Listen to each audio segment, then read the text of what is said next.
Breaking news చూస్తున్నాం. అమెరికాలో అధ్యక్ష ఎన్నికల ప్రచారం పీక్స్ కు చేరుకుంది. డొనాల్డ్ ట్రంప్, కమలా హారిస్ మధ్య తొలి డిబేట్ షురువైంది. ఫిలాడెల్ఫియాలోని నేషనల్ కాన్స్టిట్యూషన్ సెంటర్లో డిబేట్ నడుస్తోంది. ఇందులో ప్రేక్షకులు ఎవరూ లేరు. ఏబీసీ న్యూస్ యాంకర్లు ఈ డిబేట్ను నిర్వహిస్తున్నారు. 90 నిమిషాల పాటు ట్రంప్, కమలా హారిస్ మధ్య ఈ డిస్కషన్ జరగనుంది. 2 సార్లు బ్రేక్ కూడా ఉంటుంది.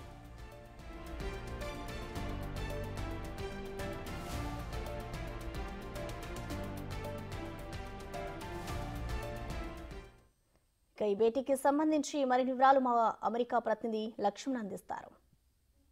ఎలక్షన్స్ జరగబోతున్నాయి. 56 రోజుల్లో 56 డేస్లో ట్రంప్ మరియు మాజీ president Trump, Republican party candidate, Kamala Harris Democratic party candidate presidential debate జరిగింది. చిన్న బ్రేక్ తీసుకున్నారు.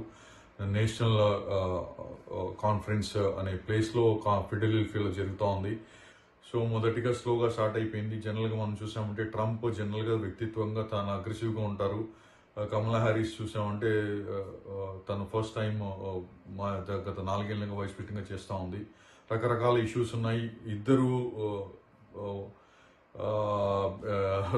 చాలా ఇష్యూస్ ఉన్నాయి. బేసిక్గా ఇమిగ్రేషన్ గురించి కానివ్వండి, అబార్షన్ ఇష్యూస్ గురించి కానివ్వండి, వరల్డ్లో వార్స్ జరుగుతున్న గురించి కానివ్వండి, తర్వాత ఇంపోర్ట్స్ టారిఫ్స్ గురించి కానివ్వండి, చాలా ఇష్యూస్. ఒకరొకరు చెప్పాలంటే ఒక మిక్స్డ్ రివ్యూస్ వస్తున్నాయి ప్రస్తుతానికైతే. ప్రజలందరూ కూడా ఎంటైర్ యుఎస్లో అమెరికన్స్ చూస్తున్నారు. ప్రధానంగా మనం చెప్పుకోవాల్సిన విషయాలు ఏంటంటే, ఇక్కడ మెయిన్ సమస్యలు కోవిడ్ తర్వాత ట్రంప్ చేసిన 4 సంవత్సరాల్లో కోవిడ్ చాలా పెద్ద ఇంపాక్ట్ జరిగిందని చెప్పాలి. ట్రంప్ ప్రెసిడెంట్ చేసినప్పుడు దగ్గర కోవిడ్ 1, కోవిడ్ 2 రావడము ప్రపంచం అంతా. ఈ 4 ఇయర్స్లో కోవిడ్ తర్వాత బైడెన్ గారు ప్రెసిడెంట్ చేస్తూ ఉన్నారు. సో బైడెన్ గారు చేసిన తర్వాత యుఎస్లో ప్రధానమైన సమస్యలు, ఒక మిడిల్ క్లాస్ అమెరికన్కి ప్రధానమైన సమస్యలు చూడాలంటే ద్రవ్యోల్బణం, అంటే ఇన్ఫ్లేషన్ చాలా హైగా ఉంది, జాబ్ మార్కెట్ చాలా లోగా ఉంది. అవి 2. బయట యుద్ధాలు జరుగుతూ ఉన్నాయి. ట్రంప్ దిగిపోయిన తర్వాత డెమోక్రటికన్స్ యుక్రెయిన్ యుద్ధం జరగడం కానీ, ఇక్కడ తర్వాత ఇజ్రాయెల్లో హమాస్ జరగడం కానీ, geo political issues across the world జరుగుతూ ఉన్నాయి. ప్రధానంగా వీళ్ళిద్దరి మధ్యలో వాళ్ళ పాలసీస్, వీళ్ళ పాలసీస్ ఇద్దరు ఒక విధంగా చెప్పాలంటే ఎత్తిపోసుకోవడమే జరిగింది తప్ప, నేను ఇది చేశాను, నువ్వు అది చేసావు అని చెప్పి ఎత్తిపోసుకోవడం జరిగింది తప్ప, బేసిక్గా ఈ ప్రజలకి ఏమన్నా ఒరిగిందని చూద్దామంటే ఏమీ పెద్ద అవుట్కమ్ లేదని చెప్పుకోవచ్చు. బట్ ఓవరాల్గా చూస్తూ ఉంటే ఒక విధంగా మనం చెప్పాలంటే యుఎస్లో ఒక యావరేజ్ అమెరికన్, నేను చాలామంది అమెరికన్స్తో కూడా మాట్లాడుతుంటాను. కొంతమంది ఒక సెగ్మెంట్ ఆఫ్ అమెరికన్స్ అయితే ఒక ఆయన చాలా ఎక్స్పీరియన్స్డ్ కొంతమంది వ్యక్తులు ఏం చెప్పారంటే, నిజం చెప్పాలంటే ఒకరేమో అన్ప్రెడిక్టబుల్, ఒకరేమో అన్బేరబుల్ అని చెప్పారు. ప్రెసిడెంట్స్ని చాలా చక్కగా వివరించారు ఆయన. అదొకటి. బట్ చూస్తుంటే మిడిల్ క్లాస్కి చాలా వెరీ ఇంపార్టెంట్ ఎలక్షన్స్ ఇది. బేసిక్గా చెప్పాలంటే చాలా సమస్యలు, ఎందుకంటే అమెరికా ప్రపంచంలో ఒక పెద్ద అన్న. అమెరికాకి ఏ జరిగినా లాట్ ఆఫ్ ఇంపాక్ట్ ఉంటుంది ప్రపంచంలో. సో ప్రజలందరూ కూడా ఒక ఇన్ఫ్లేషన్ అన్నది తగ్గాలి అమెరికాలో. జాబ్ ఇంపాక్ట్స్, జాబ్స్ అంటే ఒకప్పుడు ఎలా ఉండేది అంటే అమెరికాలో ఇట్స్ ల్యాండ్ ఆఫ్ ఆపర్చునిటీస్ అనేవాళ్ళు, అది మళ్ళీ రావాలి అన్నది క్రియేట్ అవుతా ఉంది. ఇమిగ్రేషన్ అన్నది కూడా పెద్ద ఇంపాక్ట్ అవుతా ఉంది. ఇల్లీగల్ ఇమిగ్రెంట్స్ ఎక్కువ రావడము. ట్రంప్ అయితే ప్రధానంగా నేను బార్డర్స్ క్లోజ్ చేస్తాను, అది స్ట్రీమ్ లైన్ చేయాలని చెప్తా ఉన్నారు. So illegal ఇమిగ్రెంట్స్కి.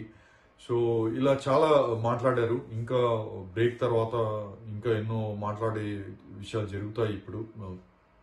సో చెప్పాలంటే పోటాపోటీగానే ఈసారి ఎలక్షన్స్ ఉండబోతున్నాయని మనం అనుకోవచ్చు. సో ప్రపంచమంతా కూడా అమెరికా దిక్కు చూస్తూ ఉంది ఎవరు ప్రెసిడెంట్ అవుతారు అని చెప్పేసి. సో ఫస్ట్ వీళ్ళు ఎకానమీ గురించి మాట్లాడారు ఈరోజు టాపిక్స్లో. సెకండ్ ఇమిగ్రేషన్ గురించి మాట్లాడారు. థర్డ్ అబార్షన్ రైట్స్ గురించి మాట్లాడారు. Fourth geo political current wars వరల్డ్లో, మిడిల్ ఈస్ట్ కానీ, Arabs, middle east, Iran, Ukraine, Russia, తర్వాత ఇజ్రాయెల్, హమాస్, ఈ దీని గురించి మాట్లాడారు. తర్వాత బార్డర్ ఇష్యూస్ గురించి మాట్లాడారు. ఒక్కొక్కటి టాపిక్స్ ఉంటాయి అన్నమాట. సో వాళ్ళకు ఒక టైం ఇస్తారు మాట్లాడమని చెప్పేసి. సో ఇవన్నీ ఇద్దరు ప్రెసిడెన్షియల్ క్యాండిడేట్స్ మాట్లాడారు. సో లెట్స్ సీ ఏం జరగబోతా ఉందో. సో ప్రజలు చాలా అమెరికన్స్ వాళ్ళ నాయకుడిని ఎన్నుకునే సమయం దగ్గర పడతా ఉంది. 56 డేస్ ఉంది, 56 రోజులు. సో మనం అందరం కూడా వేచి చూద్దాము ఎలాంటి నిర్ణయము ఇక్కడ ప్రజలు తీసుకుంటారని. సో ఓవరాల్గా స్మార్ట్ డెసిషన్ తీసుకుంటారని చూద్దాము. సో రకరకాల ఇష్యూస్ ఓవరాల్గా ఎవరు వచ్చినా కూడా ఇండియాకి అన్నది ఎలాంటి ఇంపాక్ట్ ఉంటుందని అడిగితే I think India is a growing economy. So మన ఇండియాకి ఏం పెద్ద ఇంపాక్ట్ ఉండకపోవచ్చు అని అనుకుంటున్నాను. బేసిక్గా మనకేం పెద్ద ఇంపాక్ట్ ఏమి ఉండకపోవచ్చు. మోస్ట్ ఆఫ్ ది ఇండియన్స్ ఇక్కడ వచ్చి స్థిరపడిన వాళ్ళంతా లీగల్ ఇమిగ్రెంట్సే.